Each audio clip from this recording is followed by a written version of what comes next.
జై పద్మశాలి, జై జై మార్కండేయ. ఈరోజు హైదరాబాదులో పద్మశాలీల మహాసభలు నిర్వహించడం జరిగింది. ఈ మహాసభలు నిర్వహించడం అనేది పద్మశాలీల ఐక్యత కోసం అని చెప్పేసి అనేది గర్వకారంగా చెప్పుకోవచ్చు.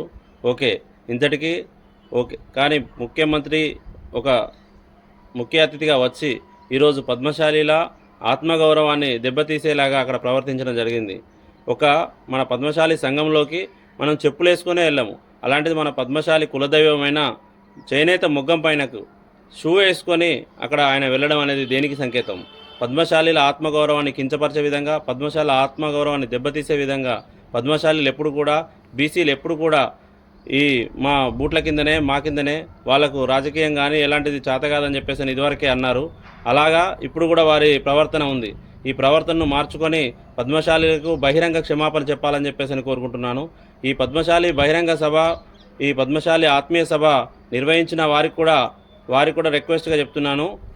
ఈ రేవంత్ రెడ్డి గారికి ఈ వీడియో చూపించి, ఈ ఫోటోలు చూపించేసి వారిని పద్మశాలీల ఆత్మగౌరవాన్ని దెబ్బతీసే విధంగా చేసిన ఈ ప్రవర్తనని బహిరంగ క్షమాపణ చెప్పే విధంగా వారు కూడా అడగాలని చెప్పేసి అనేది ప్రతి ఒక్కరు కూడా, ఇది ప్రతి మండలాల్లో, జిల్లాల్లో కూడా పద్మశాలీల ఆత్మగౌరవాన్ని దెబ్బతీసే విధంగా చేసిన ఈ పద్మశాలీలు, బీసీలు ఎప్పుడు కూడా అట్టడుగు వర్గాలు అట్లే ఉండాలని చెప్పేసి అని వారు ఎప్పుడో చెప్పారు. దానికి సంకేతంగా ఇది చేశారా అర్థం కావట్లేదు.